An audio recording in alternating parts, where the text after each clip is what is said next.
Matt Slick. To the show with me, Matt Slick, and you're listening to Matt Slick Live. If you want to give me a call, as usual, it's easy.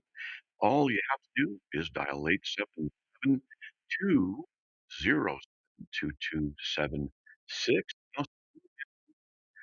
That's easy. Send an email to info@carm.org, info@carm.org, and put in the subject line radio comment, radio question, one of those, so we can get to them. And just to give you a heads up, I'll not be live tomorrow or Friday because I'll be in Dallas at a debate. There's going to be a bunch of people debating. I'll be debating um, Anthony Rogers, James White, uh, Eli Ayala is going to be there. I don't know who else is going to be there. And if you go to carm.org/calendar, and I'm doing it right now, there's a link, the Gospel Truth Conference, and it's got Anthony Rogers, Avery Austin. I don't know who Avery Austin is. Uh, oh my goodness. Ooh, hey, Jeremy. Give me Jeremy. That's good. Jeremy Nortier will be debating Dr. Leighton Flowers. Oh man, I want a piece of him. Let's see. James White's going to be there, and Eli Ayala will be there, and I'll be there. So there's supposed to be six of us doing debates, and their schedule. I forget what day. I'm on. I think I'm on Saturday. Let's see what it says. I'm just curious. We got nobody waiting. Um, I'll be doing was Jesus more than a prophet, and let's see. February. So yeah, I don't know. I'm in one of those days. So it'll be interesting because check this out. Dr. James White versus Dr. Dustin Smith concerning does the Bible teach the Trinity? Oh man, I would love to be on that one to do that debate. Lastly, it says, oh, man, here's how it goes. Let's see. Three headliner debates. Avery Austin. Uh, second debate will be February 7th. James White and Solar Scriptor, Dr. Leighton Flowers. Okay, okay. But my name's not listed in that thing. I don't know if what's his name? Forgot to put it in, but anyway, no big deal. And so it's agenda day one. Let's see. Uh-huh. And I'll be debating on the second day. Yep, at 10:20 a.m., which should be Saturday. And then gonna have so opening prayer at 10 o'clock, 10:20. I debate. Then lunch at 12:45. Then late flowers versus Jeremy Nautier. Intermission and Anthony Rogers versus Trent Horn. So look at Torah. Oh, that's going to be good stuff. It's going to be good stuff. So I'll be able to do the debate and also watch debates. It's going to be really nice. Um, let's see. Let's see. I think that's about it. Now, if you want to give me a call, like I said, 877-207-2276. And as usual, I go into chat rooms in the evening. I may not do it this evening. I'm prepping for the debate more and, got to get ready and pack and do all that kind of stuff for tomorrow's flight. And we'll see. Maybe I like getting on there and doing stuff and just kind of chatting about theology. I don't know. It just, I enjoy it. So there you go. All right. All right. Now, why don't we do this? Let's get to Judy from Ohio. Judy, welcome. You're on the air. Hi. Hi. Hi, Matt. How are you? I'm all right. By God's grace. So what do you got? Okay. I was wondering, me and my sister, we both want to know what Bible do you use Oh, when you study? I use the NASB 95. That's what I use. But there's other Bibles too. So the NSB 95, of course, was translated in 2000. I mean, 1995. And it's just been the one I've always used since then because it's a good Mm-hmm. literal translation. So, but there are other Bibles that are quite good, um, and I can tell you those if you Which want to would know. be what? Uh, Yeah, which would be what? What's okay, a good Bible? well, Because it there's depends. so many out there. Yes, now it depends on what you want. So let's talk about it a little bit. Okay, so uh, I use this as an example. In Spanish, to say I'm hungry, so yo tengo hambre, but the literal translation is I have hunger. So it's a literal wooden translation. So a very literal translation will be I have hunger. A softer translation would be I have hunger. Even better, softer would be I'm hungry. So which do you want? You want that real literalness, or do you want the general meaning just carried over? And so Mm. the NASB is kind of like the second part. It's it's it's literal as can be, but while being smooth. Then you have the ESV, which is a little bit more smoother than the NASB, and then you have the And which one NIV, is that? the ESV, the English Standard Version, and it's a little bit smoother than the NASB is. So when you read them, you'll see slightly different phraseology of things, but um, Greek is like that. Okay, Greek, you can do things. You can say agathos anthropos, the good man. But because of the nature of Greek, all of those three words, ha, the, agathos, good, and anthropos, good, are in what's called the masculine singular form.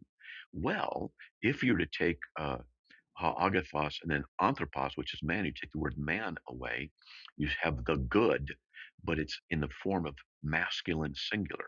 So then a translation might put in the word man, singular, in italics, signifying it's not actually there in the Greek, but that's definitely what's implied because of the nature of the Greek language. So some translations will let it in the italics where others might exclude it altogether, which wouldn't really make sense. The good what? The good man in the context. And so a looser translation would add the word man in it, which is appropriate. So I'm just saying there's just different ways of looking at it. So it depends on what you want. You want hardcore study or you want to do a smoother study. So I recommend this. Get three Bibles. Get the NASB 95 or the NASB 2020 literal. You Okay. said NE? NASB, New American Oh, Standard Bible. NA. Okay. NASB, 1995. I like it, but it uses the word Lord, Yahweh, and keeps it as Lord. I wish they would put, Yahweh in there or the Tetragrammaton. I don't know if the 2020 version does that. I don't believe so. Mm-hmm. But Laura, type it in. What's the version that the modern? It's off of the NASB, but it puts the word Jehovah in or Yahweh in there. I think the LEB is that what it was? I'm trying to remember. Um, and she'll put it in, and I'll tell you.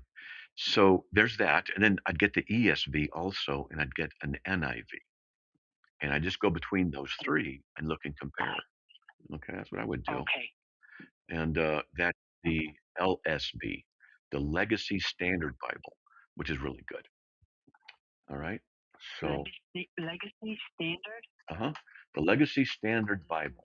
All right. Standard Bible. Okay. So I'm going to look at it Okay. right now. Now there, just so that you know, there's a particular verse I judge Bibles by. A one, it's a single verse I go to, and let's see if I can Mm-hmm. find this. Romans 5:18 in the Legacy Standard. It says, "So then, as through one transgression there resulted condemnation of all men, even so through one act of righteousness." Yeah, so it's a good translation, and Oh, so and I could get into why. It's a really important verse in the Bible, and because of what it actually says, some translations fail to let the Greek speak, and then they alter it slightly, and so okay. and so and I get why they do it. They just make a mistake when they do it, and so Romans 5:18 and yeah, there it is, Legacy Standard right there. It's good. Text comparison.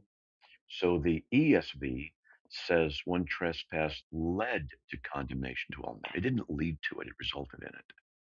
So it's a Oh, weakened translation. I can get to the Greek. I mean, there's nobody waiting. I can do this, explain it.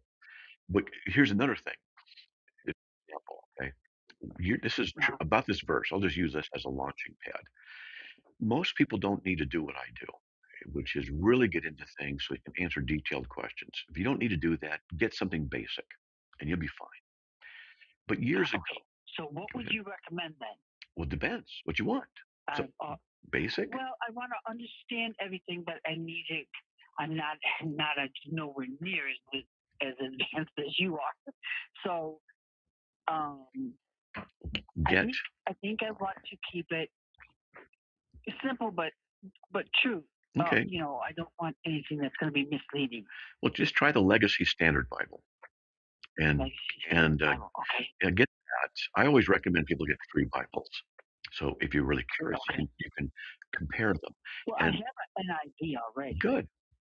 Okay. LSB, Okay.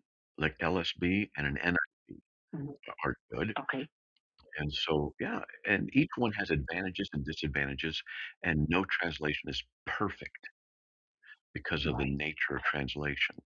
So Right. that's why a couple different ones are good. And you just kind of compare. And if you get curious, wait, why is that a little bit different that way? And you research, you learn. Okay.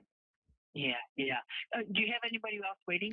Yeah, Can just I now ask you someone one more came quick in. question? Yeah, someone came in, but go ahead. Okay. What's your question? I was just wondering, what do you know about the Ethiopian Bible? Ooh, it's got extra books in it that are not canonized. The Ethiopian Bible. Yeah. Yeah.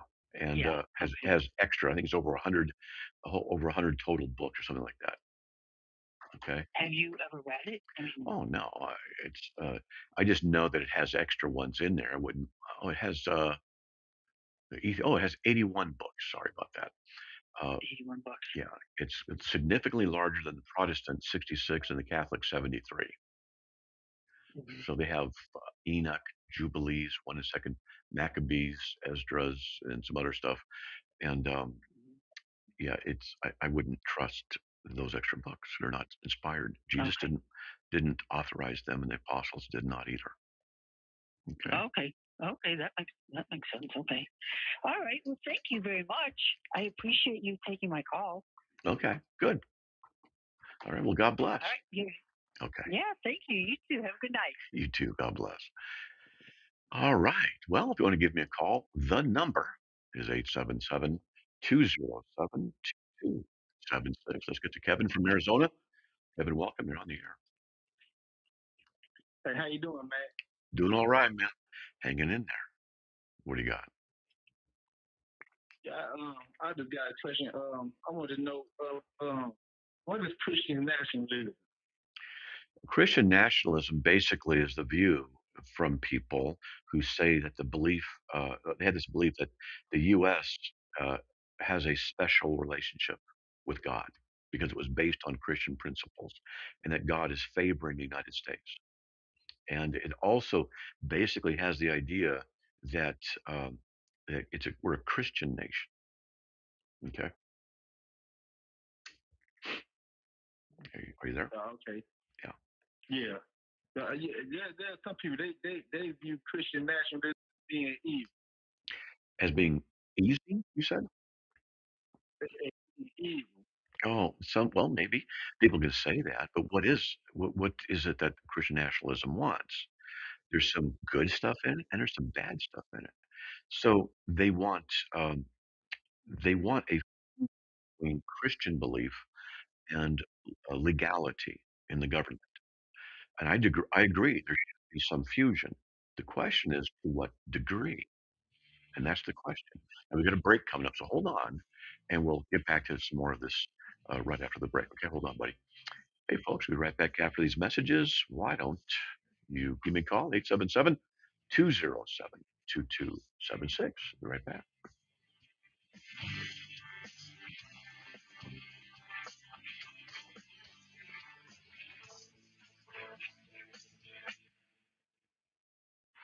Biblical Insights from Harvest with Pastor Greg Laurie. There's a man of God from the 1600s, an old Puritan preacher named Richard Baxter. And he wrote these words: Spend your time in nothing which you know must be repented of, in nothing which you might pray for the blessing of God, in nothing with which you would not review with a quiet conscience on your dying bed, in nothing the price of the hour. This deals with a lot of those gray areas of life. Is it okay for a Christian to do this or that? Ask yourself the question and kind of run it through this list. If you can ask God to bless it, go for it. If you feel awkward praying about it, maybe you shouldn't be doing it. I think that's pretty good advice. Impact your world with the gospel by knowing God and making it known. Connect with Pastor Greg Laurie and sign up to receive his free daily devotion emails. To get started, visit harvest.org today. Here are the contest rules for the Truth Network. Prizes won are not transferable, redeemable for cash, exchangeable for any other prize. All prizes must be redeemed for the station within 30 days of winning. Only one prize per household. For any station of Truth Broadcasting within any 30-day period. The rest of the contest rules are listed under the About Us link at our website, truthnetwork.com. Thanks for playing and listening to the Truth Network. Most of us like to be out in the sun. That's why sunscreen and other safety measures are key to protecting your skin from aging and cancer. The FDA recommends using a sunscreen with an SPF of 15 or higher. Also, look for broad spectrum on the label. That means both harmful ultraviolet A and B rays are blocked. Remember, SPF plus broad spectrum equal healthy fun in the sun. Visit www.fda.gov/sunscreen for more information on this U.S. Food and Drug Administration. When you look at what's going on in the world, it's easy to understand why a lot of people are feeling hopeless. But there is a place where we can find hope. I believe only the rediscovery of the Bible's unchanging message can give lasting hope and meaning to our lives and our world. And young people throughout the world are searching for something to believe in. Billy Graham. Through the Bible's message, we learn of our need for salvation and God's love for us as individuals. It tells us how you and I can turn in repentance and faith to Jesus Christ, who died on the cross and shed his blood for our sins and rose again from the dead. Would you like to learn how you can find hope? Stop by our website, findpeacewithgod.net. That's findpeacewithgod.net from the Billy Graham Evangelistic Association. It's Matt Slick Live, taking your calls at 877-207-2276. Here's Matt Slick. Everybody, welcome back to the show. If you want to give me a call, all you're going to do is dial 877-207-2276. Why don't you give me a call? You got 3 open lines. All right, let me get back on the air here with Kevin from Arizona. Kevin, are you still there? Yeah, I'm still here. All right, man. All right, so just to continue a little bit, so Christian nationalism can be good or bad depending to what extent it works. Now, Christian identity is very problematic, and some confuse Christian identity with Christian nationalism. So think of Christian nationalism in the sense of generically as the United States is a Christian nation. We should have Christian principles in place. We're not to force anybody, but they're to oppose abortion, LGBTQ, socialism, the woke movement, things like that. Christian identity, from what I understand and remember, it tends to say the white race is superior and advocates for social segregation, but Christian nationalism does not. So that's why Christian nationalism, okay, it's doable. The problem is always, where do you draw the line when you are instituting secular laws combined with sacred laws? And we should have them. It should be wrong to kill the unborn, for example. Like this. So what do we do, and where does it go? When do we say yes or no, etc.? Okay, you there? Yeah. Okay. Yeah. What have you been hearing about it? No, because there's some pastors out there. They saying that it's evil due to what Trump is doing within this country and stuff like that. Okay. You have a lot of folks they don't like Donald Trump. It's mostly these Democrats. Yeah, you got problems. Okay, the Democratic Party. I wrote an article on my website. Which political party would the Antichrist join? Democrat or Republican? Without hesitation, it's the Democratic Party. The Democratic Party is an evil party. It is flat out. Promotes LGBTQ, abortion, socialism, CRT, woke idiocy. It's Yeah. you know. It was one African American preacher who I used to have a conversation with, and I had to stop talking to him because he wanted to grow up. He goes on his Facebook page, and he's constantly talking about Trump is a racist, and Trump is looking to be a dictator of this country. And then he came out talking about that Charlie Kirk was a racist. And I asked the guy, I said, can you provide me documentation on where you heard that at? I said, I haven't seen anything about Trump being racist for any black people. That's right. And he told me to research and Google it for myself. Yeah. So I did that, and I still haven't found anything where Charlie Kirk was racist toward black people. Yeah, if a pastor's saying this kind of stuff, he needs to be rebuked. Just because he's a pastor doesn't mean he's right. Charlie Kirk was not perfect, but he wasn't a racist. I watched a lot of what he said. There's never anything like that. Never. So just to say it is to bear false witness. Now, is the pastor bearing false witness against someone? And then to say Trump, and I've heard this, Trump is a dictator. Really, a dictator operates without any constitutional constraints. He cannot be removed through legal means. And it's just not true. These people are just throwing dispersions. And if he's a pastor saying this about Trump, well, what about Romans 13?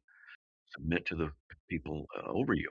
This was difficult for me with Obama. I thought Obama was horrible, and Biden was even worse. You got to pray for them.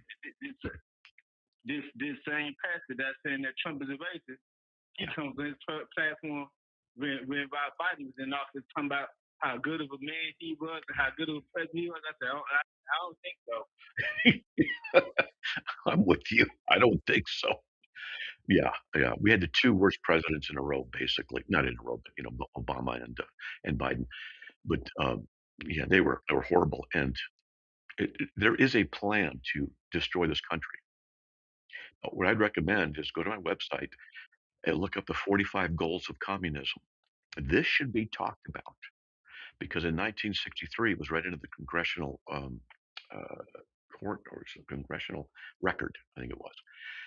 And the 45 goals are what the Communist Party wants to do in America, and it is succeeding.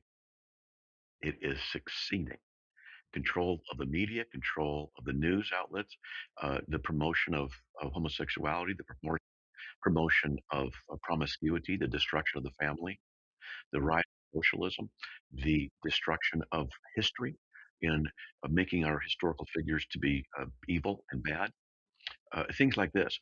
This is what you do to destroy a country. And let's just say that a lot of the political figures are doing the same thing.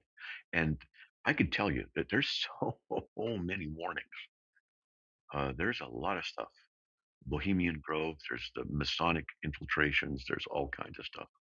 Well, there's stuff going on. But at any rate, we got to pray for the leaders. Okay.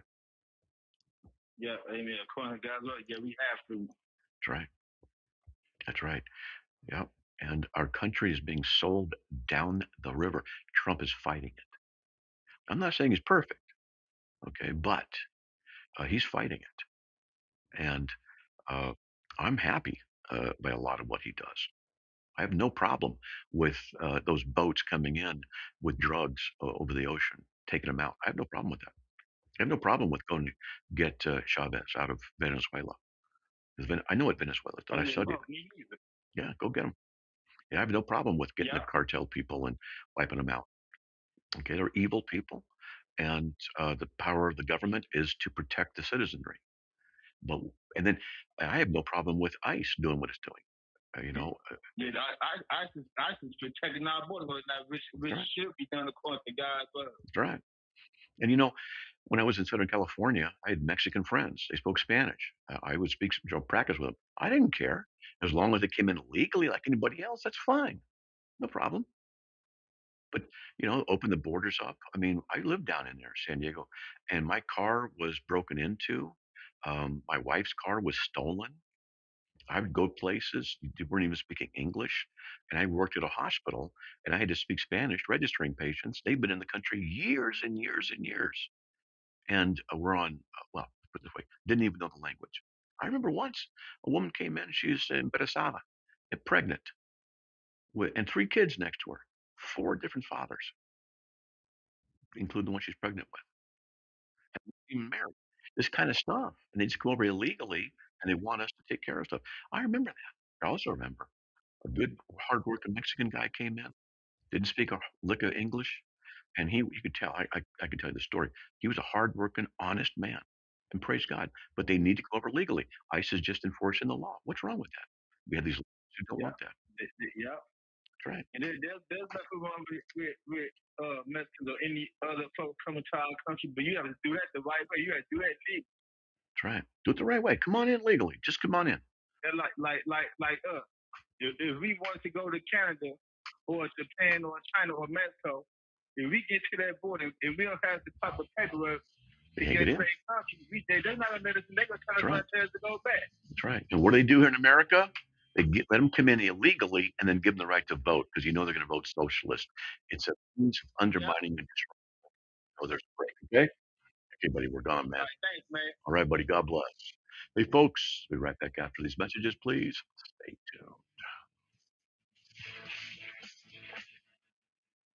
Thank God he never gives up on us. This is True Commentary with Stu Emerson, author and host of Truth Talk Live. Recently, I got a phone call in the middle of a Sunday from a guy I used to play ball with for years and shared Jesus with all the time on the court. And he called to say, thank you, Stu. I had some difficulties recently, but thanks for never giving up on me, for always praying with me and encouraging me. And I have found a relationship with Jesus Christ. Well, that call made my day. I was so encouraged. And I'm sharing that with you today to remind you that God hasn't given up on you. People are praying for you. He loves you. He sent his son to die for you, and he's one prayer away. So don't give up on the people around you. Pray for them. Even the toughest soil can be penetrated and transformed by the good news of Jesus Christ. Keep praying, keep reaching out, and keep loving people as Christ has loved us. Join Stu on radio, social media, and his daily Truth Talk Live podcast. Learn more at truthnetwork.com. In Luke 18, Jesus tells a parable about two men who went up to the temple to pray, a Pharisee and a tax collector. Hi, I'm Rob West with the Faith and Finance Minute. The Pharisee compared himself to others, cataloging his spiritual achievements, tithing, fasting, and moral behavior. The tax collector compared himself only to God, beating his chest and pleading for mercy. It's there Jesus flips the expectations. The man who was put together went unchanged. The man who looked broken went home forgiven. What does that mean for our finances? It reminds us that stewardship can become a scoreboard. We can start to think that good budgeting, faithful giving, or generous plans somehow make us spiritually superior. But God isn't after perfect spreadsheets. He's after humble hearts. The Faith and Finance Minute is sponsored by the team at Cornerstone Wealth Management in Raleigh. For a complimentary consultation, contact them at faith5.com/cornerstone. You're informed that you are only valuable when you do something great out there, and the value of being a mother is so powerful. Lisa Jacobson on Focus on the Family. And the thought of I've impacted 8 lives, and now their spouses, and now their kids, and I wouldn't trade that for the world. And I think you can also challenge, well, you made your choice, I'm making mine, but we have options, and I did go to school, and I did have opportunities, and I have no regrets about being a full-time mother. It is the most beautiful thing, and it's not an easy thing. It also is countercultural because it takes sacrifice. It takes laying down your life, and that's not easy. And it wasn't easy for me. The hardest thing I've ever done was being a mother. More parenting insights from Lisa Jacobson and her husband Matt at FamilyMinute.org.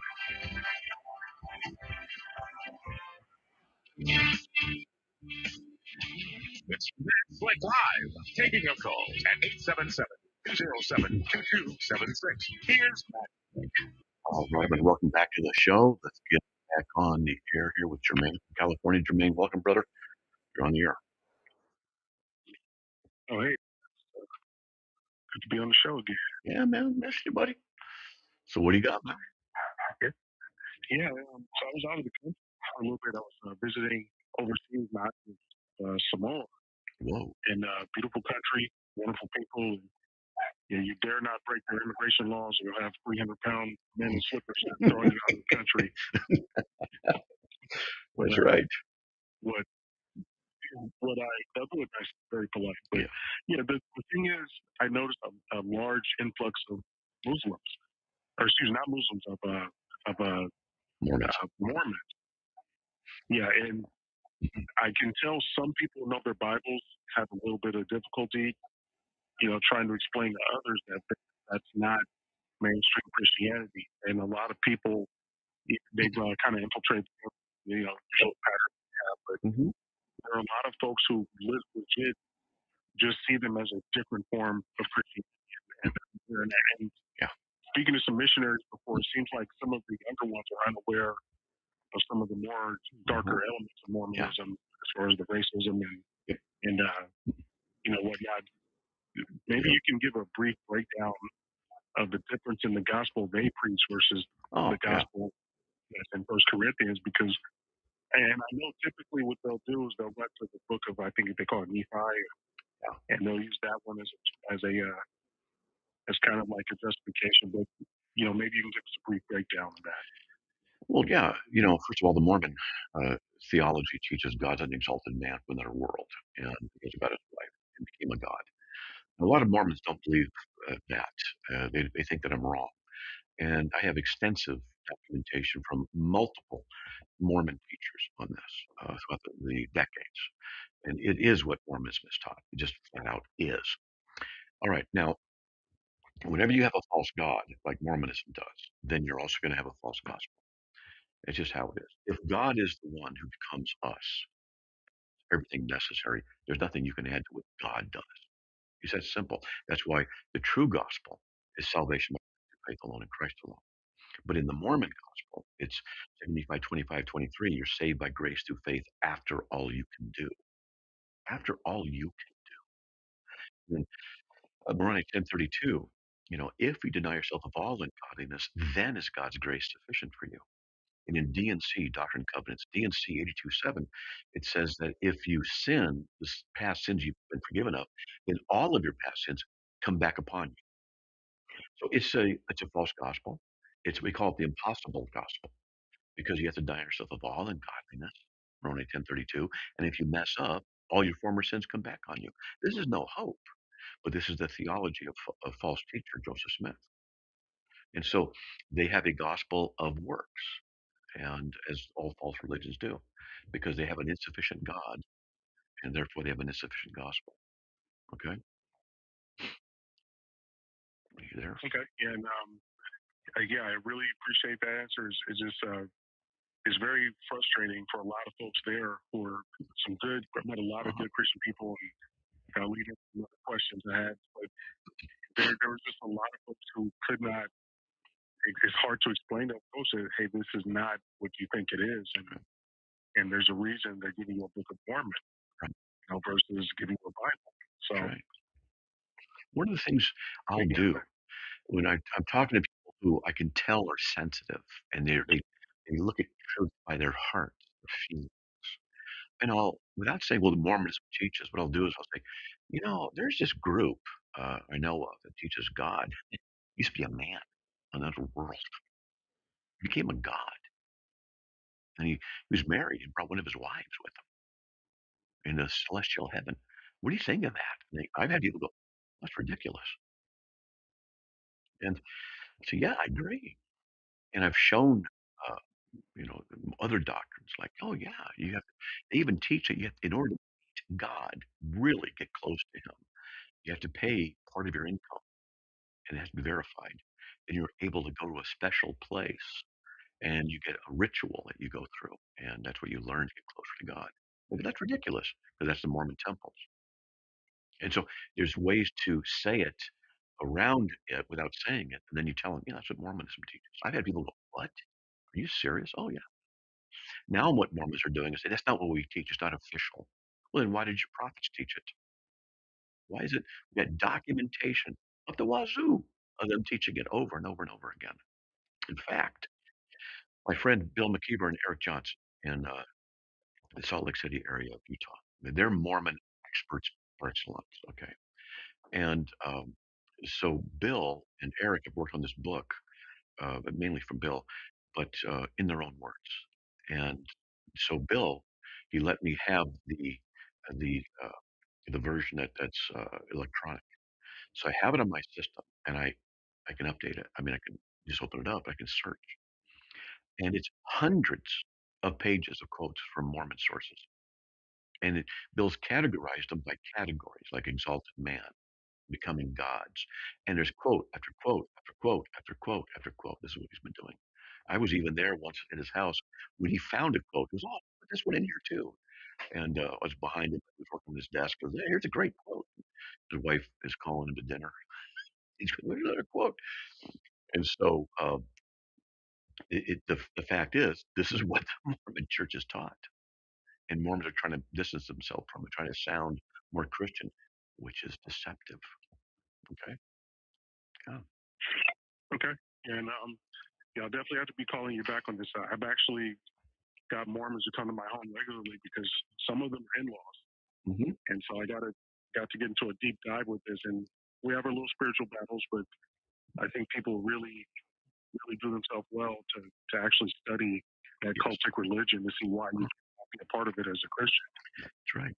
Here's what you can do when they're there and it's at your house. When you pray to Jesus, specifically to the person of Jesus.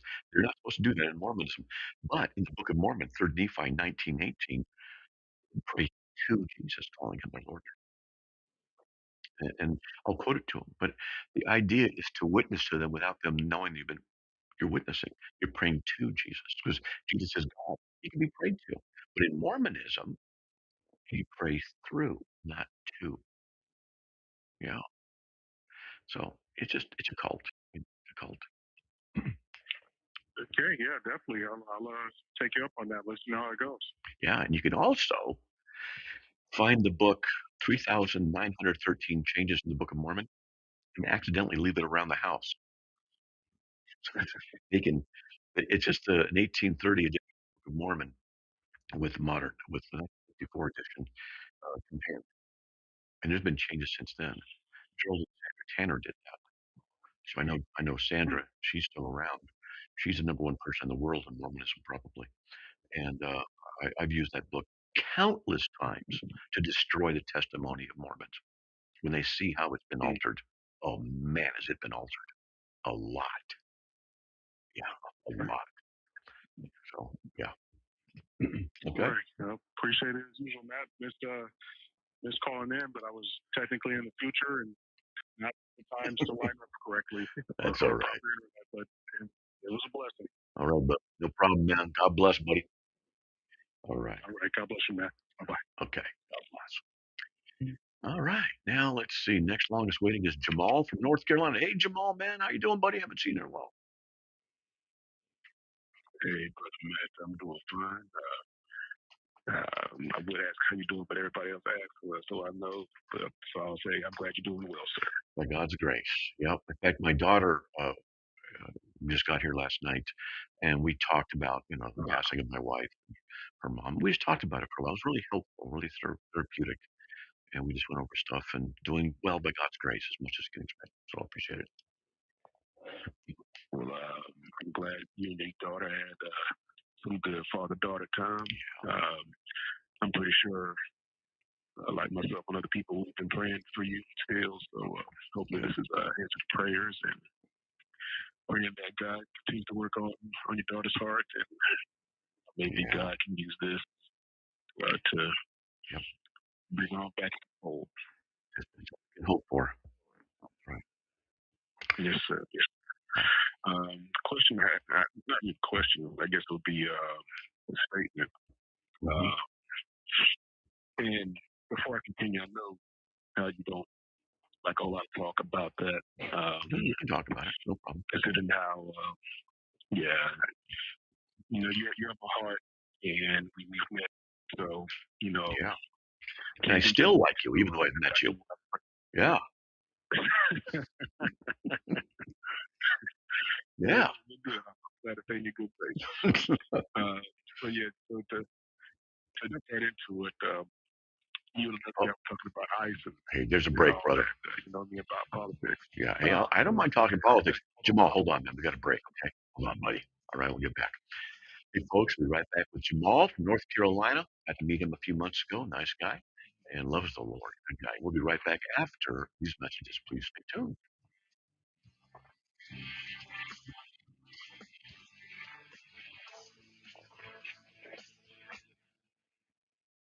The Employee Benefit Research Institute found that 40% of retirees underestimate how much they'll need for health care.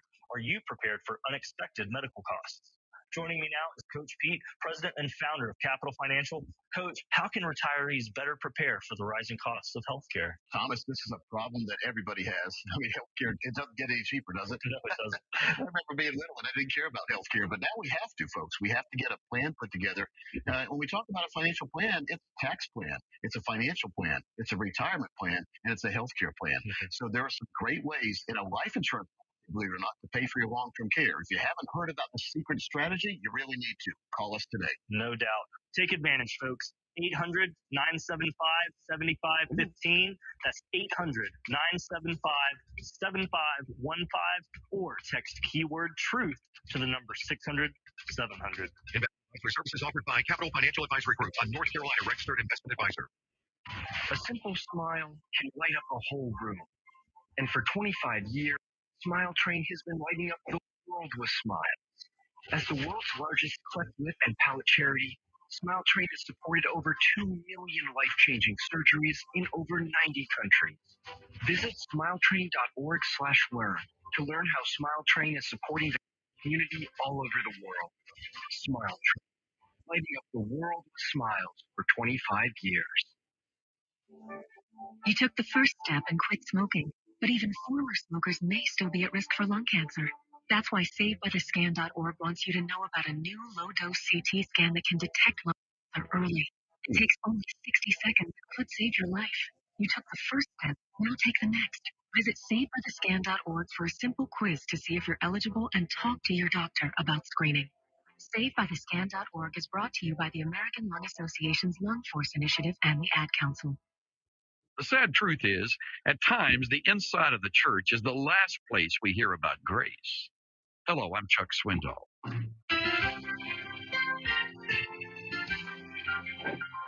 Isn't that strange? Many of us are quick to quote verses about being saved by grace when we evangelize, but in the body, among other believers, we're strangely silent on that same subject. Grace should not be a secret inside the church. The Word of God is clear about grace. The Father comes and gives and gives and gives in such a way that we can never earn it and certainly never repay it. Grace is not a secret. Let the word out. Tell your friends.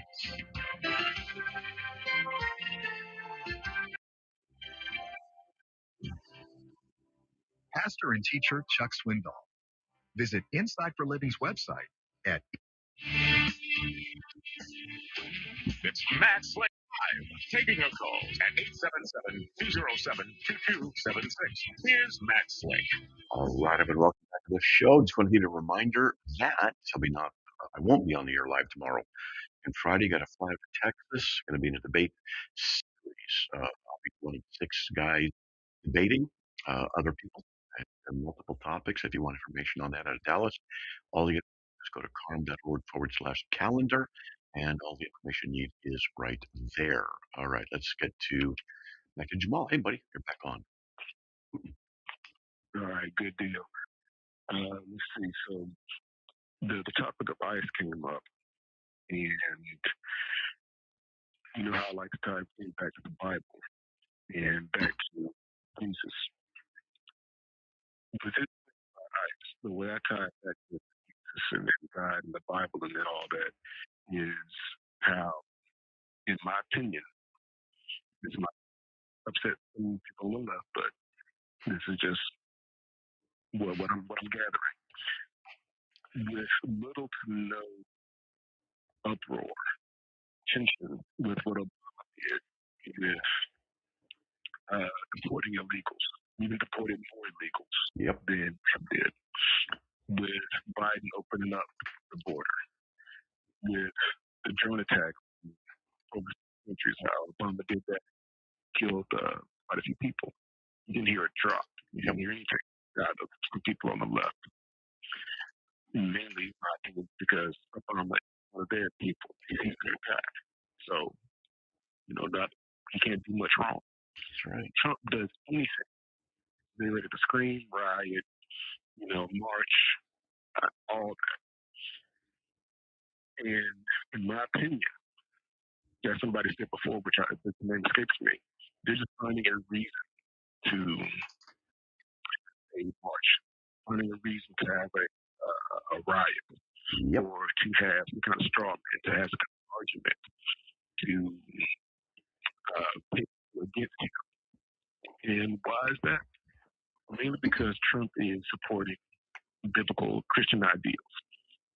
He might be the main face of Christianity, not might be. He is not the face of Christianity, but he is somebody that is standing up strongly in the strongest position in the whole world for Christian values. So some people are that want to attack that, in my opinion. So in any other scenario, you put any other guy in there on a closed border, I want to have a more safe country. I want to cut down crime by using the strong arm of the federal forces to do so. Right. More than likely, you have anybody to say, yeah, I want less crime. I want closed borders. I don't want trafficking, labor trafficking. That's right. Well, I meant to say sex trafficking. I can say that labor trafficking, that's with my grip. But any rational person would be against all of that. But because it's Trump, yes, TDS, supporting Christian values, it's total TDS. Well, you know, so that's my opinion. Obama. I wanted to mention that along with other guests. I'm with you, brother. Obama exported 5.3 million people in his 2 terms. Biden 4.6 million in his 1 term, and Trump 2 million so far. So the average is Obama was 663,000 a year, Biden was 1.15 million a year, and Trump is 500,000 a year. And yeah, you're right. They only complain about Trump because they're leftist wackos. They don't care about facts. They just hate Trump because of what he stands for. And the hypocrisy is so obvious. Now, here's the question. Is this going to lead to civil war? This topic is coming up more and more in different circles. And who's fomenting this? It's not the right. It's the left. I was literally in a discussion room.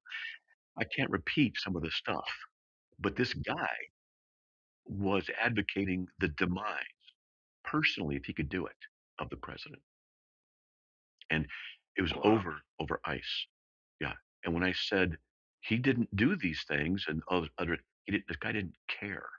He actually said it to me. I was like, are you kidding? First time I've ever heard anybody say what they wanted to do personally to Trump was, as we politely say, to unalive him. And this guy wanted to do it on his own. Like, are you kidding me? Yeah. And not only that, Matt, you have a guy, I think, who was elected district attorney in Virginia, John Jones or something like that, who was a politician, who said that he wanted to literally kill his opponent and his he was challenged on that. I thought that he doubled it. Like, yeah, I said it. I want to do it. I want to dance on their grave. Yeah. And they elected that guy, black guy, too, Democrat. So again, you let somebody from the right say something like that. Oh, another right person, those violent guys, their guns and all that, but one of ours, they get a pass. That's right. So it's hypocrisy. Who's the one that's riding the streets and trying to say, I want to kill people and all this? All these no kings, but you don't hear hardly no rioting coming from us. They were on January 6th, that happened 5 years ago. When Charlie Kirk passed away, you didn't see nothing burned, no riots, nothing. So who's the guys out there in the streets right now causing all this commotion? It's the left.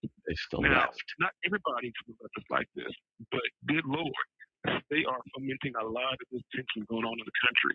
There's a clear difference right now between people who follow the book, Christians, people who want to not follow the book and want to cause all this tension.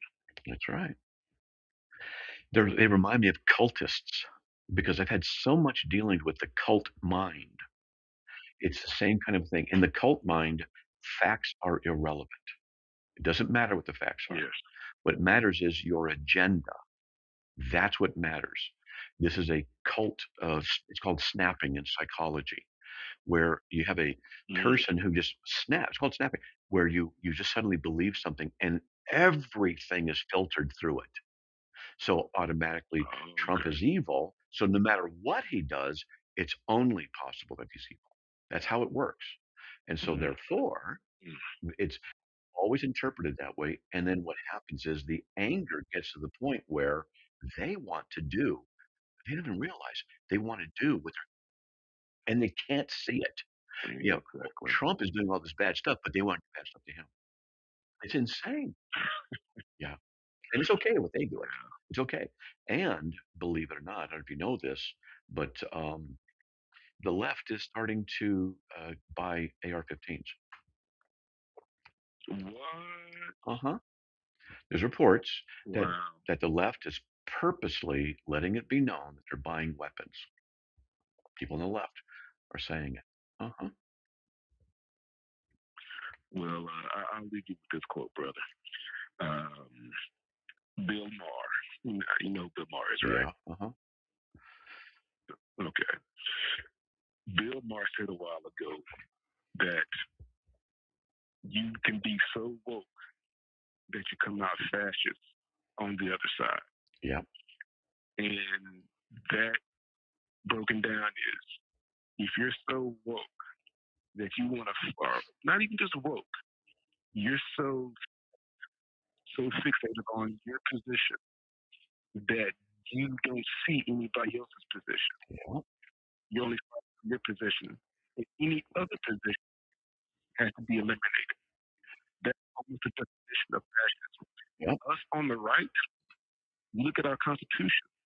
We believe in freedom of speech. We believe in freedom of religion or non-religion. We believe in the Second Amendment.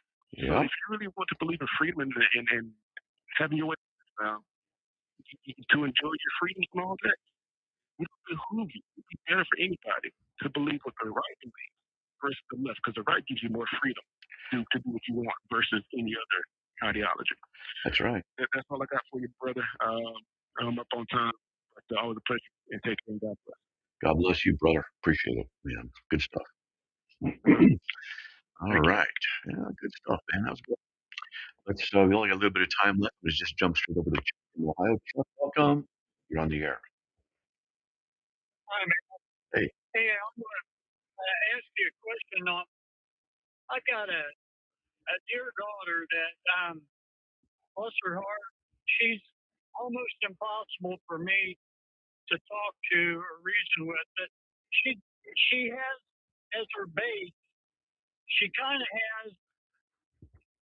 Well, first of all, she hasn't went to church anywhere for probably 10 or 15 years, except maybe an occasional visit. But she's watched like Jack Van Impe.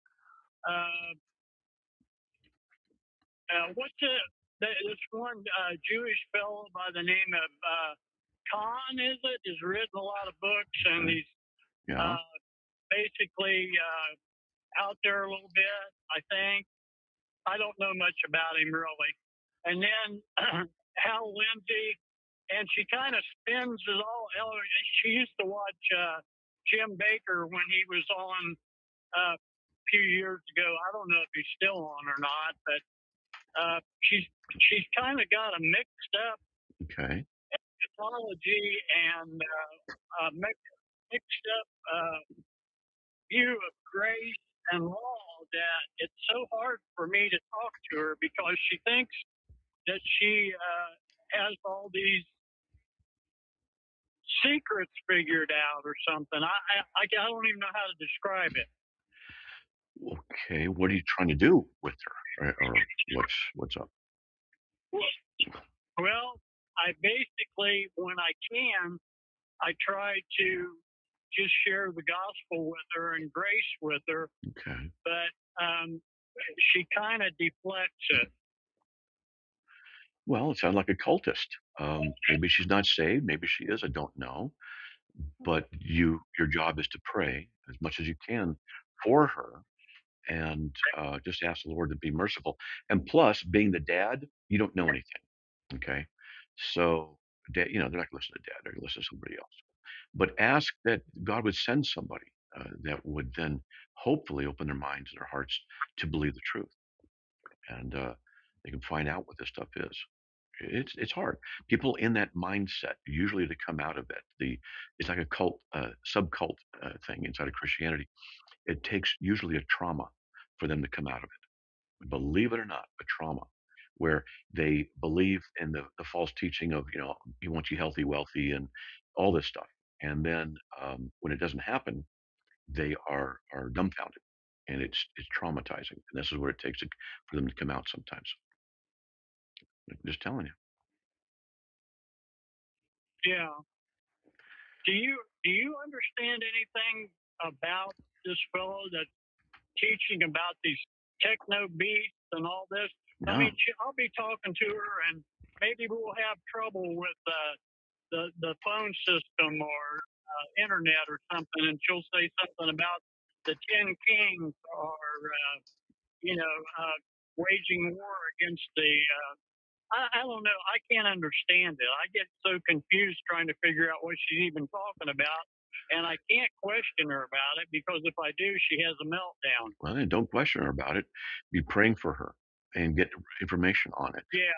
That's what you can do. And sometimes you'll be surprised to find is when you research, you'll find some really bizarre stuff. And then what you can do is you can bring it up without her knowing it's what it is. Hey, you got to go, buddy. Okay.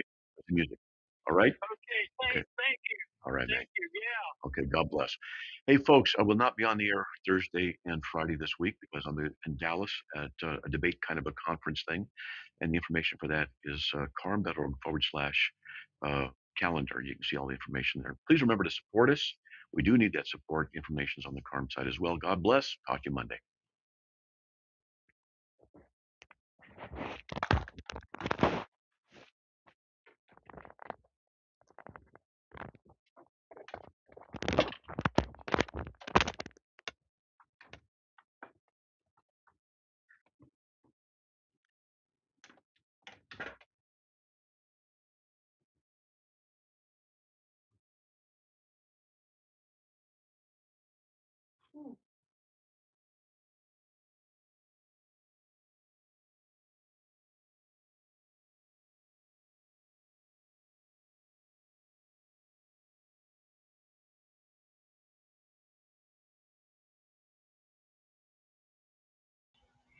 Can't hear you, Matt.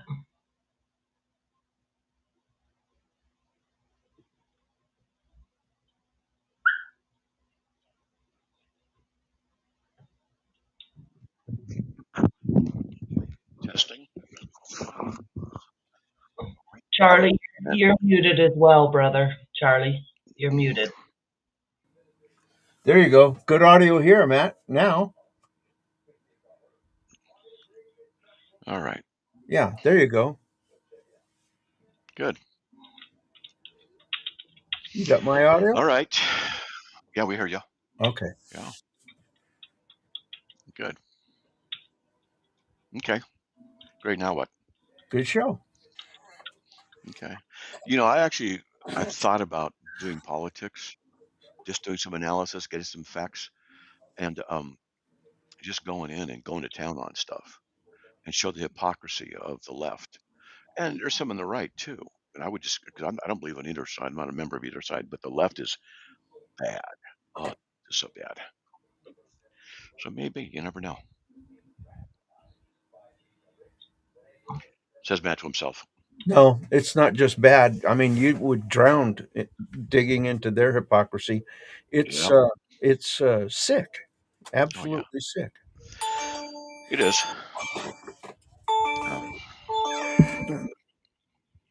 I've had some people tell me they enjoy my commentary on politics. That's discussing stuff. Tell me they enjoy my commentary on politics. So you got some feedback. That must be Dave. There's a Nephilim came in. So you got some. There, I muted him. All right. So this is called the Kimballitis nephilimitis. It's a rare species. Hey, what's up, Dave? There he goes. He's unmuted now. Dave, you can talk now. Dave's not here.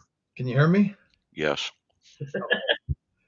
Yeah, it was interesting because when I went to join, I had to open up Chrome, and then when I copy and pasted the URL, it asked me, "Do you want to leave the YouTube site?" Because I was watching your show on YouTube, and so I said yes, but it didn't. It opened it up in another window, hence the feedback and all of that.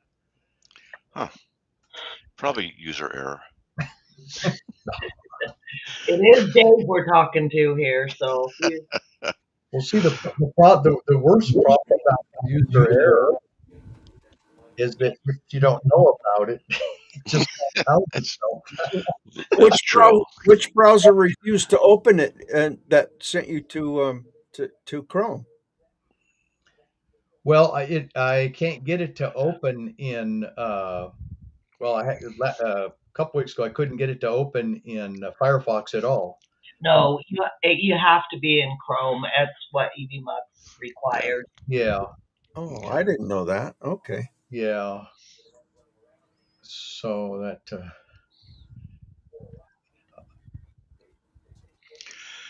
Oh, Dave's not here, man. That's right. Humble Listen, Life. I got one.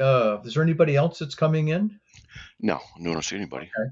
I got one theological thing I wanted to bring up, and then something regarding Carm business that you may want to talk about afterwards. Okay. Yeah, afterwards. All right, let's do this and then do that because I got lots. Okay. But go ahead. Okay, so there was this pastor, and he was talking about Jesus's two greatest commandments, right? The first one, to love your Lord, and the second one, to love your neighbor as yourself. And I don't know, you may have heard this. Somehow or another, this guy was able to transpose the second one and attempted to make the case that the second one was greater than the first. And then proceeded to give some big old sermon attempting to justify it. No, he's wrong. Well, there it is. Thanks very much for your astute theological opinion. Well, of course. Because Jesus says in Matthew 22:37, you should love the Lord your God with all your heart, soul, mind, strength. This is the great and foremost commandment. Done. I hear you. Yeah. But then what did he follow it up with? But the second is like it. Yeah, like it. Not it's similar. It doesn't mean it's equal to it. This is like amateur theology and gosh. Well, tell me what you think. Just as a thought experiment that touches on the theology of that, I got to thinking, what if you took, assuming he had some kind of a case. In other words, let's assume he had a bit of a leg to stand on. So I don't know what the word "like" is in the Greek. I didn't look that up. But because if it's like as the same as, then he may have a tiny point there. But as a thought experiment, I was thinking, okay, let's take a look at each one and see if one can stand on its own without the need to have the other. And so I said, okay, is it possible to love the Lord your God with all your heart, etc., without loving your fellow man? Is there any situation which a person could be in where that would actually be the case? No, I agree with you. And I thought, well, kind of being absurd, but if a person was on a remote island all by themselves functionally for their entire life, they wouldn't be able to love their fellow man, but yet they could still love their God. There you go. But the other side, that would not be true. There would be no fellow man to love. And so they wouldn't even be able to do that one, but they could still love their God. Yeah. And I also, along with that, I was thinking about, you had said this on your program yesterday about the ability. There was a question about which comes first, faith or works. And one of the things you mentioned about works, and I think Augustine talks about this, is whether or not an atheist or a non-believer can do good works because it stems from motivation and so forth. I wrote an article on this recently. Okay. Hmm.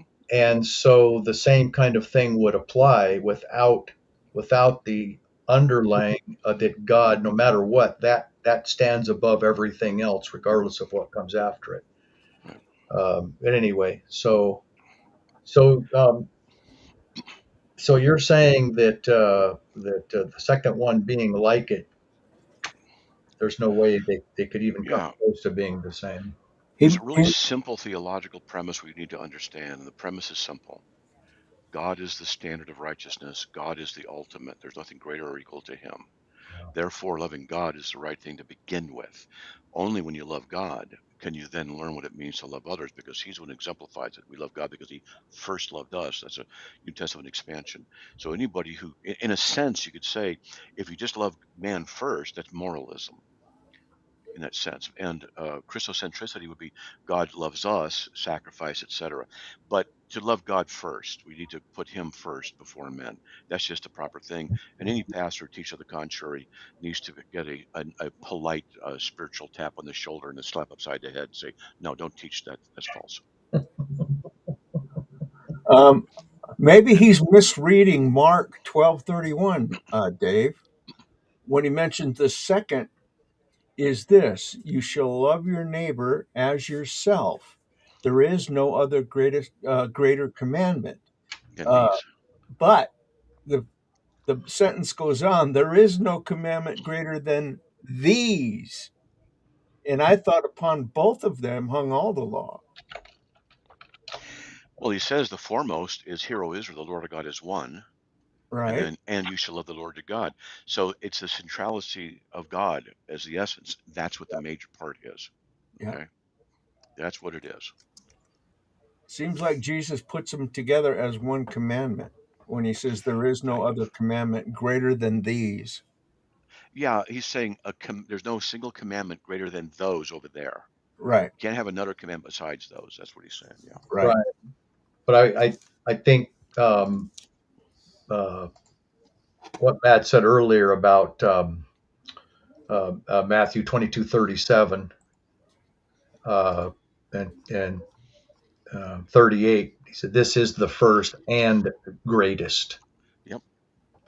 You can only have one first, and you can only have one greatest. It's by definition. How many firsts can you have? Well, I got 3 firsts in the same category, same everything. Makes no sense. And the have word 3 greatest. Yeah, it doesn't make sense. the word for greatest is megalos. Yeah. Megalos. Yeah. So the pastor who said that, if he said it like that, he's blowing it. Okay. I wish people just believe what Reverend Slick tells them. It'd be so much easier. I just think it'd be great. People just come along, T-shirts. I believe Reverend Slick, carm.org. You'd be out of a job. There's no apologetics needed. That's right. Well, then we'd have to do some other explaining, like why things aren't really working out as well as we'd hoped. How you doing, Precept? How you doing, man? I'm doing well. Long-time follower, called in a bunch of times. When I first became a believer, I would listen all the time and call in often.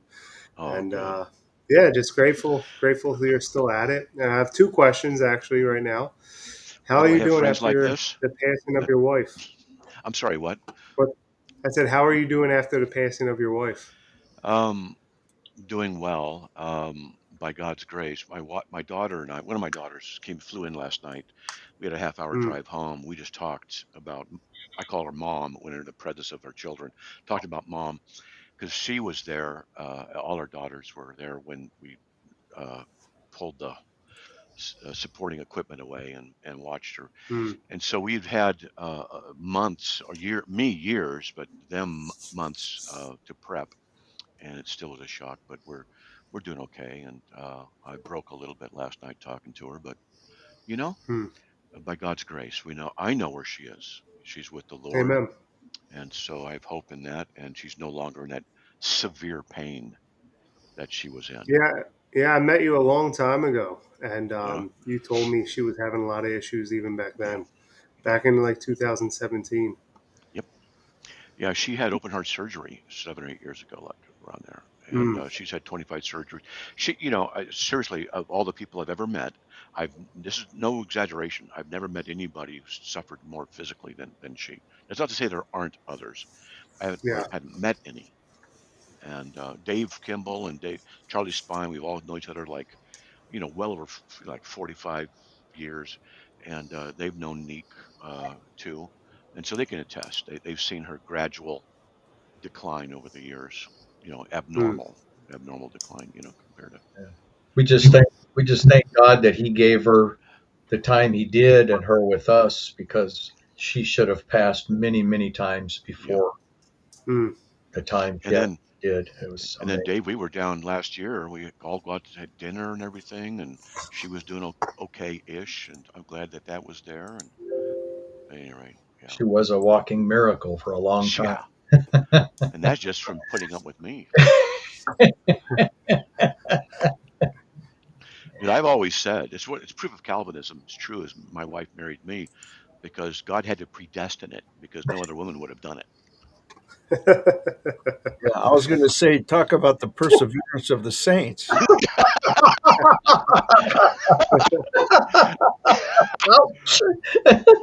There you go. That proves Calvinism. That's funny. And my wife's judgment was off, which proves total depravity. So, yeah. You guys can keep going. That's awesome, man. But I Yeah, miss but you. anyway, I've been praying for you ever since I heard it. My wife told me while I was at work, and was just praying for you and your family. So I'm glad Thanks. that you're doing well by God's grace. Yeah, I have my moments, but I'm psychologically prepped for the radio. I've been doing radio for so long that Yeah. physiologically, mentally, physically, I shift a little bit around the hour. I'm just up and then I'm down afterwards. It's just so I can Hmm. do pretty well. I've been doing it for so long, 20 or 21 years of 5 days a week. So Yeah. anyway, So I have a second question. You were on Joel's set of cases debating some type of agnostic or something. I saw a clip the other day. It was like 10 minutes. And you were the agnostic atheist guy said, pulled up 2 Samuel. I think it's 12:11. Let me double check. okay. And 2 he was Samuel. trying to make an argument that God was evil because he said to David, like what David did in private, he's going to do in public, and how a lot of bad things came out of that. And it was because of David's sin, but God um, allowed a lot of bad things to happen. And you were about to get into like explanations of it, but he kept cutting you off. And then the clip, how Joel Sedekase ended the clip, it was I didn't get to see the answer, and I'm like, I want to know the answer. Oh yeah, you So mean do you how remember having he was trying to say, and I don't want to say it because of YouTube, but he go was ahead. trying to say God was evil because he um, overtly or something like that caused SA, someone to Right. be SA'd, Right. and he was you were trying to answer him, and but he kept cutting you off, and then the clip cut off. So I was wondering what your answer would that be. Well, first of all, I would say, how do you know God's evil? What standard of evil do you have by which you make such a judgment? You can Amen. sit here and say, Yeah. well, this is what evil is. Well, if you're an atheist, you have the problem of accounting for what evil is, because in your world, it's just either it's materialistic or, or something similar to that, Yeah, physical. you like vanilla ice cream. I like to cannibalize That's my right. neighbor. Who cares? Yeah, It's all relative. that's right. What So verses in Samuel was he going to? it's 2 Samuel 12:11. And Oh, it says David has committed adultery with Bathsheba and arranged the murder of her husband Uriah. The prophet Nathan confronts David with his sin using a parable. In verse 11 is part of God's judgment. David's house will suffer. His own wives will be publicly violated. It doesn't say in there that God is the one who's making it happen. A lot of times what they'll do is they will assume that because God said this was going to happen is because God is directly making it happen. They fail in that area. They imply certain things that text doesn't say. And second, they don't understand the difference between what's called efficient causation and proximate causation. Are you familiar with those? No, so give me 1 second. Let me write that down. Okay, the word that shouldn't take too long. It's a demonstrative pronoun. So what was the first one again? Okay, Efficient efficient what? causation and proximate. So what you can do Okay. is go to Karma, look up efficient causation, efficient cause, and it should give you an article that goes through, but I'll explain. Okay, let me see what it gets. Efficient cause. Okay. Enter and argument cause existence with inefficient universe. Does everything have? Ooh, what is the cause? Hey, I thought I had efficient causation. Let's see. Thought I had that in there. Maybe I don't. Woo. Oh, hey, I have to write an article on that. I think. Oh, I know where I have it. I've written it other places. I haven't converted it to an article. Okay, maybe I will tonight because I have it, my notes. I have a lot of notes. Efficient, proximate, ultimate. These are the three categories of causation. Efficient, proximate, ultimate. So I use Adam in the garden. Adam is in the garden. No one got him in a headlock and made him eat the fruit. No one, drugged him and made him eat the fruit. He chose to eat the fruit of his own will, his own volition. Therefore, he is what's called the efficient cause of his own sin. Not Eve, not the devil, not God. He's the one who did it. That's efficient causation. Proximate causation, or the proximate cause of Adam's sin, is God. Well, what do you mean by that? You saying God caused him? No. In the efficient manner, no. In the proximate, yes. Well, what does that mean? Proximate causation deals with the environment or the condition in which an efficient cause occurs. So God is the one who made the garden, made Adam and Eve, put the fruit trees there, put air there, gravity there, and let the serpent come in and let the serpent tempt Eve. Adam ate. So God is not the efficient cause, he's the proximate cause. When someone is guilty of something, is because they are the efficient cause, not the proximate cause. So people say, well, God knew what would happen, so therefore he directly caused it. That's not correct. And I say, here's another example of something. At 9 o'clock, my daughter wants to watch a TV show. At 8:30, I tell her before she watches that she needs to clean up her room. I know she can't do it because it's a 5-day job. All right. And so there's no way she's going to finish, but I know, as far as a dad can know, she's going to say something to the effect of, Dad, I won't have time to do it. Can I do like a little and do it tomorrow? Whatever, and then watch the show. And I'm going to say, yeah. So what I have done by arranging circumstances is I've brought a certain kind of a conclusion to bear. But I'm not the one who forced her to say, hey, Dad, I won't be able to do it. Can I watch the show anyway? Blah, blah, blah. That is generated out of her own will, out of her own desires. And so I am separated from that because culpability deals with the issue of direct self-causation. Direct self-causation. So when Dave was up here fixing sprinklers one day and he pulled on a spring, it was his own fault when the spring snapped him in the fingers, and then I couldn't help it. I had to laugh because it was so incredibly entertaining to watch his face and his whimpering.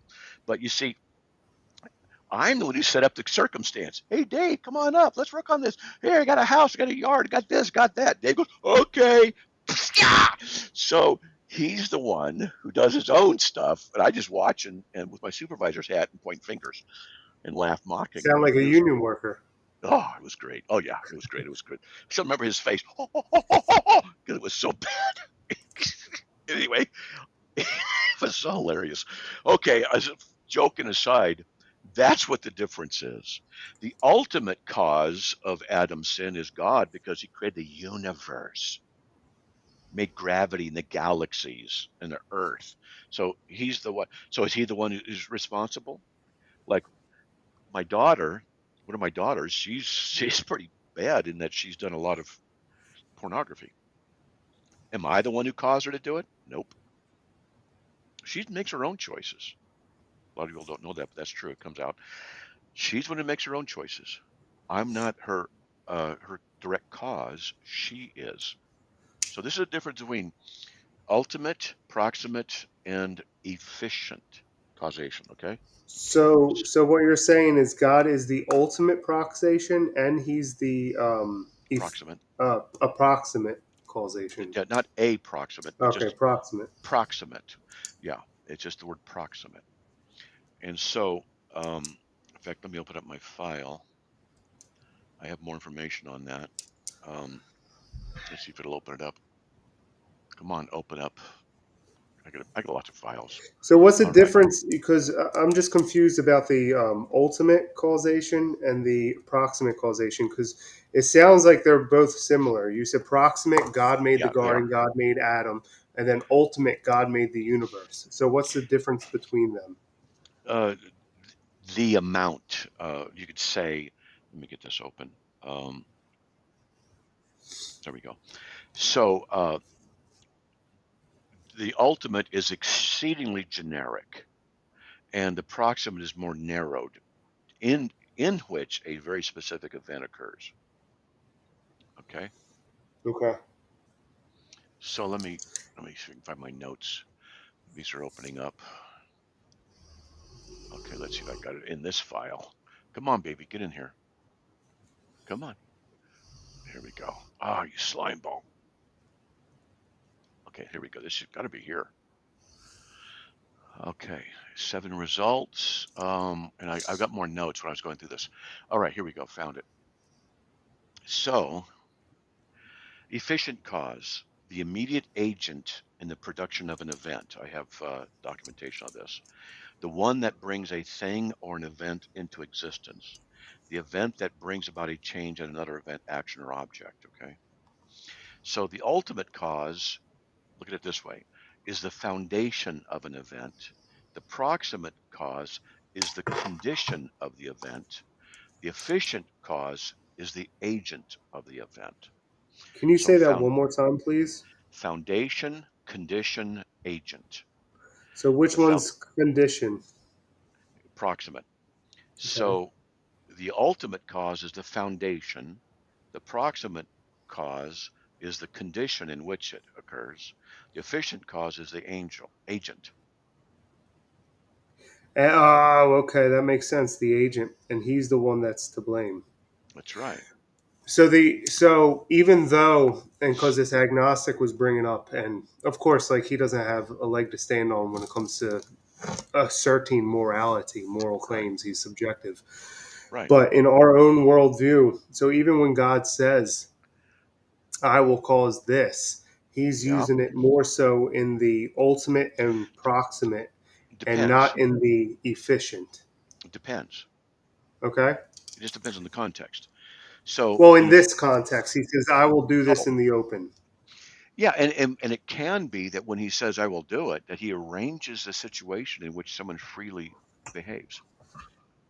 So I can cause my daughter to be frustrated, or I can cause you, we'll get to Dave here in a sec, I can cause you to do exactly what I want without violating your free will, to a limited sense. I mean, we could be having dinner together at a restaurant, and we're talking about whatever, and to my right is a window, to your left is a window, and I point out the window and say, "Hey, look at that," and you turn and you look.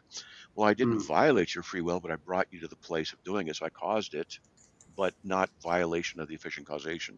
So there's ways to do that. Okay. Okay. What are you gonna say, Dave?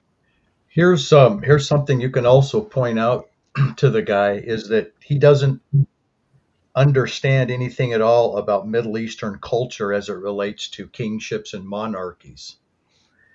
Whenever any kind of a king came to power, if he dethroned another king, he assumed his harem, as it were, which would be wives. And the reason for that is that it was presumed the kingship would need to continue, and therefore he would need women to perpetuate his generations. So anytime a new king came to power, the symbol of that was to take his concubines. Okay. Now, how does that relate to David? Well, 2 ways. David had some, but David, remember Matt read it earlier, the premise of the whole problem was that God is telling David through Nathan that in secret he took Uriah's wife and then had him killed. And Mm. now he is assuming something that wasn't part of what he, by right of kingship, should have inherited. Okay, he took it and he did it in secret. And so now enters into the principle of God saying, whatever you do in secret, I will make it pronounced on the rooftops. And so now he's going to pronounce judgment on David. And he's going to say, what you did in secret, it will be done openly. So your son, Absalom, is going to now assume the kingship, and he's going to do openly what you did in secret. You had sex with Uriah's wife in secret. Your son is going to have relations with your wives in public as an example, because as a just God, what you do in secret that's wrong, I'm going to put for public display as an example of what you did. So there's a big cultural thing. So now your causes of efficient, or your causes or your causation principles, if you put those in there, you can see how one would be the greatest one would be there was a monarchy. The second one would be the one who's put in position to do something would be Absalom, but the actual efficient cause, the one to do the dirty work, as it were, would be Absalom's acts. So that's how you could apply those principles of causation in that context. God made judgment, but Absalom was the efficient cause of that judgment. If we're talking, the context, if he's trying to isolate it down to just the acts that he did and saying that those are evil, those acts were based upon cultural judgment, and that's what a lot of these people do not understand. Yeah, he was trying to. The guy was trying to limit it to God saying, "I will." Well, I yeah, will. you can But say that. Yeah, I but will. God isn't the one who committed this act, you know? Right. I will cause you to look out the window. Yeah. Yeah. How'd So you you do gotta, that? yeah, the atheists, you gotta, if what we need is, I think they have them on Amazon, some glasses, and they're frontal lobe visual glasses, and you can look at an atheist, you can see that one of them's usually tied behind their back someplace. Sorry, but that's what it is. But yeah, I saw that and I was like, oh no, it got clipped. And I don't know the answer. Why would they do that? Why do you think they would actually clip it at the point where I start to give an answer? Why do Well, you no, think? not them. I think he got booted or something. I forget Oh, exactly what happened, but it was okay. on Joel Sedecase's channel. It was like that 10-minute discourse, and he's the one that it was just ended right there. Oh, okay. All right. Well, there you go. Yeah. Thank you. So No, that helps out, and I got some notes to go over. yeah, I'm gonna have to work on that article, get that causation stuff released. I'll have to take care of that. Yep. That'll be awesome. Thank you. I appreciate your help. Hey, no sweaters, man. No sweaters. Yeah, no It's sweat. cold here. It's No cold. sweat. No sweat. No sweaters. I appreciate it, Matt. All right, buddy. God bless. God bless you too. Okay. All right. Now what? There we go. Yeah, I'm working on converting my notes to HTML so I can put it on the website. And then I got to do a little bit more prep for the debate, I guess, to my opponents, and then, you know. How are you feeling about your preparation so far? I never feel good about my preparation. One of the reasons for this in particular is because of the conditions of my life in the past few weeks has really gotten in the way. And so, but I've got my notes. I've got 20, 30 pages of notes I've collected, and so you can't know everything, but it's what it is. Let's You will just say do, his argumentation's not very good. you will do well. Once you get going, you'll be fine. By God's grace, yeah. Yeah, we'll see. I think I have a good opening statement. I could share it with you if you are interested sometime. No big deal if not, but I think I have a pretty good opening statement, and been working on that off and on for a while. So. Okay. Well, maybe you can do it after we go off live. Oh, that's right. We got to do that. I got to call. So why don't we end this now, and we'll do that. Okay. I'm gonna end this, and here we.